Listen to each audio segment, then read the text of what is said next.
Scholarship দিতে হবে, নাইলে আন্দোলন চলছে চলবে, নাইলে আন্দোলন চলছে চলবে। আমাদের দীর্ঘদিনের এসসিএল কেন গেল এসসিএল পেপার স্টুডেন্টের দোকান বন্ধ করতে হবে, দিতে হবে। আমাদের এসসি স্কলারশিপ দিতে হবে। বিষয় নিয়ে এই আন্দোলন চলছে তালবাহানা আমরা মানছি।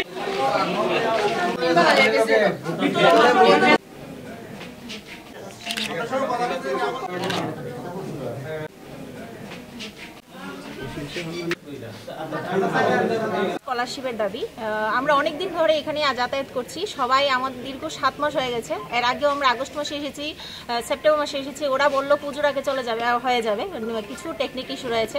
কিন্তু যতবারই আমরা আসছি ততবারই একই রকম কোনো না কোনো রিজন ওরা দিচ্ছে। বেশি বেশি করলে ওদের কোনো অফিসার আছে আমাদের সঙ্গে দুর্ব্যবহার করে, এরকম বলে আমরা মেয়ে বলে ওদের পাত্তাই দেয় না।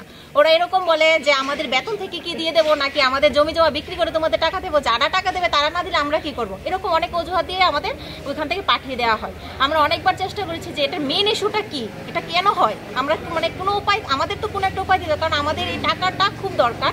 কারণ আমরা অনেকের কাছ থেকে ধার নিয়ে আমরা স্কলারশিপের টাকাটা দিয়েছি। কারণ আমরা স্কলারশিপের যে টাকাটা আমরা পাবো ওটা দিয়ে আমাদের বহিরাজ্য থেকে যে আমরা বিয়েটা করেছি ওই টাকাটা শোধ করতে হবে। কিন্তু ওরা আমাদের টাকাই যে এখন আমরা পাই না, ওখান থেকে আমাদের অনেক চাপ, যার কারণে আমরা ধার দেনা করে আমাদের ওই কলেজের টাকাটা মেটাতে হয়েছে। কিন্তু যার থেকে যে ধার দেনা করলাম ওদের তো একটা নির্দিষ্ট সময় দিয়ে আমরা করেছি, সেই টাকাই আমরা পাচ্ছি না, ওদেরকে আমরা কিভাবে দেবো। এখন আমরা কিছু বুঝতে পারছি না আমরা কি করবো, তার জন্যই আমরা এই আন্দোলন করছি।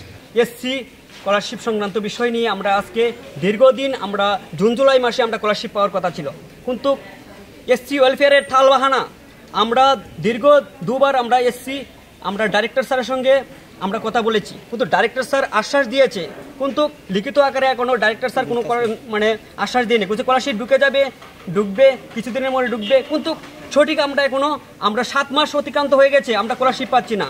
আমরা ধার দেনা নিয়ে আমরা বিএড কোর্সটা করেছি, কিন্তু অন্যরা যারা ক্যাটাগরি আছে, যেন ওবিসিরা আছে, তপশিলির অন্তর্ভুক্ত যারা এসটিরা আছে, এরা স্কলারশিপ পেয়ে গেছে, কিন্তু আমরা পাইছি না। আমরা জাতিকে ছোটোভাবে দেখছে, কারণ অন্যরা ক্যাটাগরি আছে, এরা স্কলারশিপ পেয়ে গেছে, কিন্তু আমরা স্কলারশিপ পাচ্ছি না। আমরা নিরুপায়। এখন আমরা এখন ডাইরেক্টর স্যারের সঙ্গে সরাসরি আমরা কথা বলে যদি স্কলারশিপ দ্রুত আমাদের রিসিভ কপি না দেয় আমরা আন্দোলনে যাব, আমরা দরকার পড়ে ধর্ণা দিয়ে আমরা বসে থাকবো।